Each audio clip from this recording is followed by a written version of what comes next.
10 years ago or so, we started having a college essay contest. And the way the contest works is that seniors are asked if they'd like to participate. They tell Ms. Maddox's office. She has her office then review the college essays, and they select 3 recipients to read their essays this morning at the Assembly. And this distinguished panel in front of me, we're very pleased to have Dr. Doug Christiansen, who's the Vice Provost for University Enrollment Affairs and the Dean of Admissions and Financial Aid. Join me in welcoming him to MBA this morning.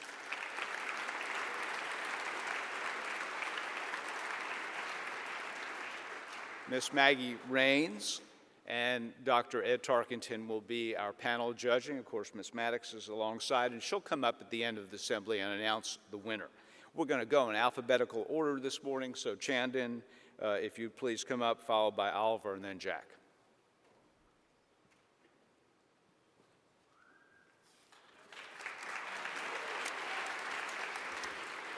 All right, we good?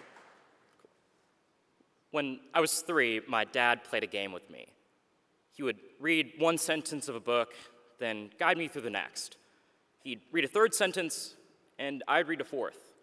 We pulled book after book from the shelf, running through novels of fantasy, mystery, and adventure. But my favorite lines to take turns with came from a bulky, colorful masterpiece. It was called My First Question and Answer Book. Here, we played the game a little bit differently. I'd pick a question, and then he'd read the answer.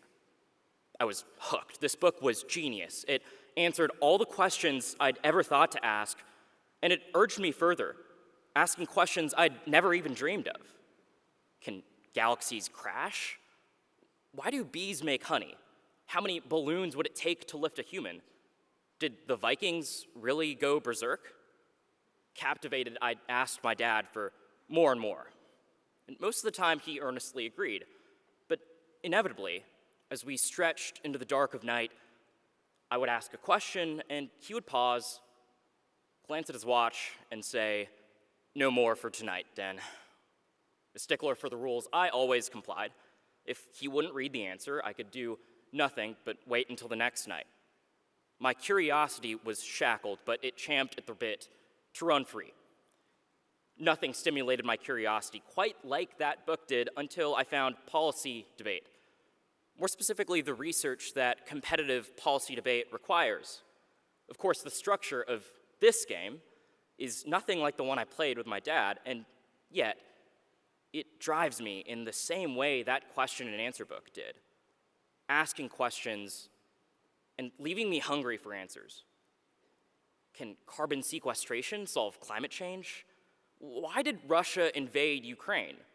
Was Freud right about psychoanalysis? Will artificial intelligence conquer the world? Is American democracy doomed? Unfortunately, an all-knowing book can't answer these questions. No single book ever will. But I find myself asking them anyway, scouring digital libraries and digging into deep corners of the internet, eager to find the answers. Now, this task is nothing if not Sisyphean. Climate change, Russia, Freud, AI, and democracy seem to operate on totally different planes of reality. How could I possibly expect to find the answers to 10 questions in one field, let alone the answers to virtually every question in every field? Maybe I should hunker down and focus my attention on something easier to solve instead. Nah, that's not my style. And regardless, tunnel vision is the enemy of curiosity. My dad's question and answer book worked because it allowed me to explore the world non-linearly. I could jump from history to geography to science without batting an eye. And in the process, I discovered connections I would never have seen otherwise. In the same way, in my research, I uncover answers to questions in places I would never have expected. Putin has often stated that he intends to take advantage of global warming. Perhaps we can identify areas where he'll try to use his influence next. Artificial intelligence might not take over the world, but it could be the answer to better predicting and mitigating climate change. A fuller understanding of human psychology could help us create a more vibrant democracy. Or maybe not. Maybe my research will finally reveal that these problems really are too big for me, that they're insoluble. But even if that's the case, I'll have found something else instead. A love for the chase, for the journey, for the thrill of the hunt. In a way, I'm still playing that game my dad created, asking questions and seeking answers. But instead of stopping at bedtime, I'm just getting started.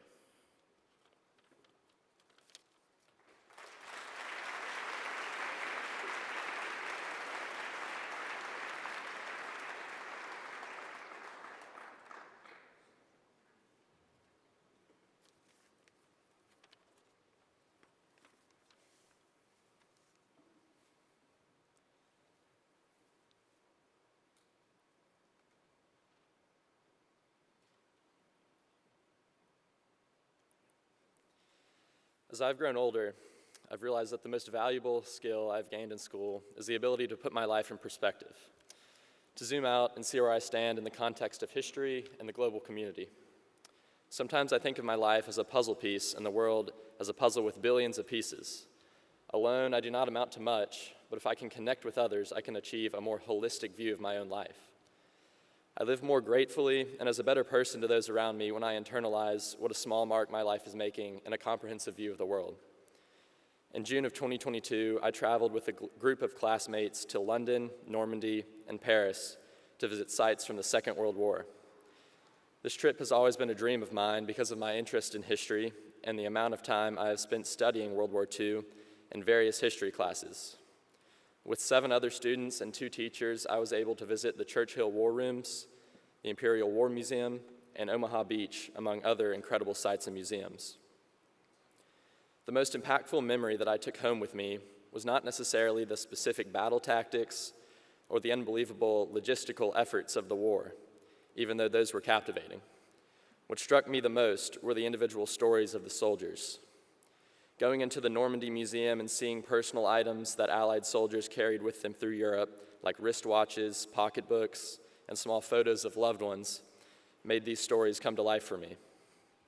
As I stood on Omaha Beach with the same sand beneath me as the American soldiers on D-Day, I felt something my textbook could never convey: humility.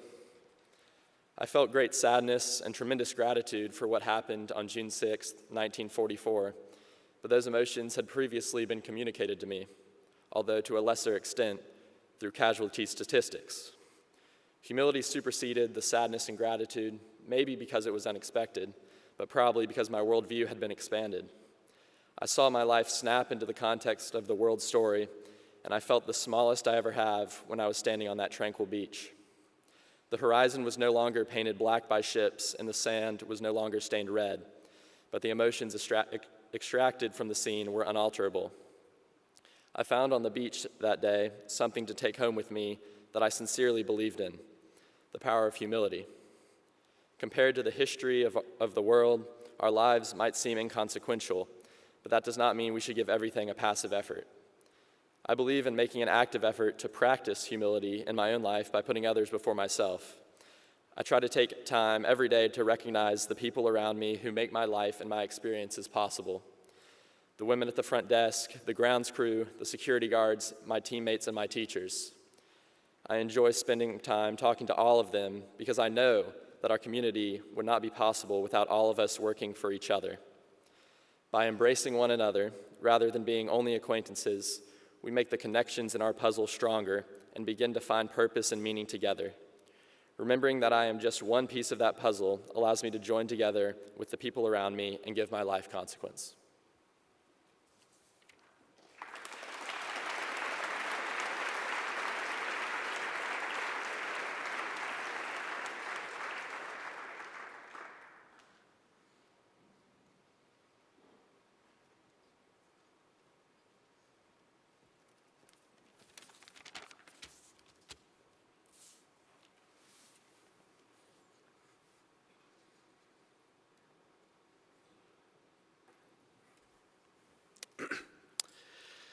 My identity has evolved in my 6 years at MBA.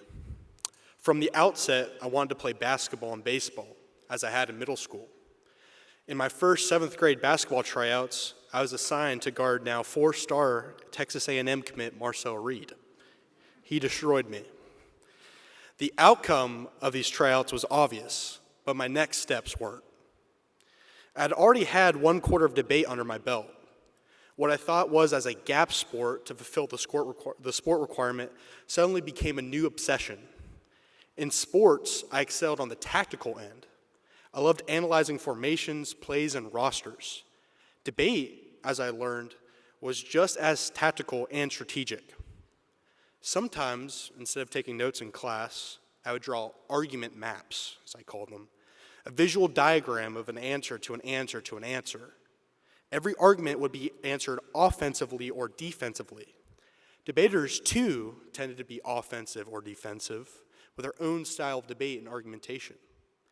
The problem was that I was objectively bad at debate. I tend to understand the tactics and strategies at play, but failed in execution. It was truly disheartening. My improvement came along with my second discovery, philosophy. The debate community has an interesting divide between the policy community and the critique community. The policy crowd tends to argue in terms of objective, hypothetical standards. The critique community argues with a philosophical brush, using examples and often obtuse theories to prove an argument. The two communities often characterize each other in broad strokes. The policy debaters call the critical ones intentionally obtuse and insulting to the game, whereas the critique debaters call the policy debaters stuck up and intentionally ignorant. Despite my policy upbringing, because of my natural love of debate, I delved into the critique community. In my search for understanding, I grabbed a copy of Being in Time. I read the first few pages and my head felt fuzzy. Immediately, I was hit with terms like Diasin and Unterschuchen. Did they even try translating this book into digestible argumentation? However, I kept pursuing philosophical knowledge. No matter the gaps in my understanding in reading Locke to Foucault, I pursued vigilantly. Looking back, I understand it was probably futile as me as a 14-year-old student to understand some of these massively heady concepts. However, I don't regret it whatsoever. My newfound passion of philosophy did indeed help me in debate. I became MBA Debate's switch hitter and eventually captain of critical research. But now, the beautiful world of philosophy somewhat severed its exclusive tie to debate. They exist on parallel tracks. Sometimes I read an interesting philosophical argument and apply it to debate, or vice versa. Regardless of my high school debate success, the study of philosophy will stay with me forever. It educates me in every area of my life, from better understanding and loving of my friends, or understanding the ethics of eating Popeyes, or using psychoanalytic critique to watch The Boys. Whatever it may be, philosophy is my principal tutor in my quest to become a more complete self, and I hope to pursue the field as I transition into college.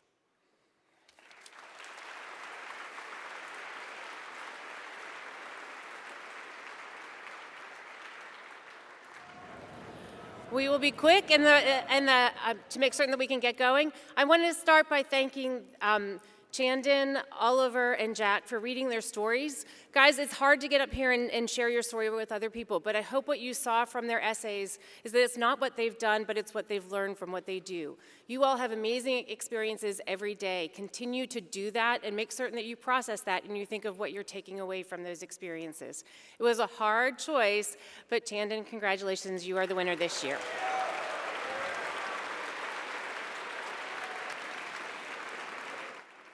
Congratulations. Thanks for your patience. Have a good week.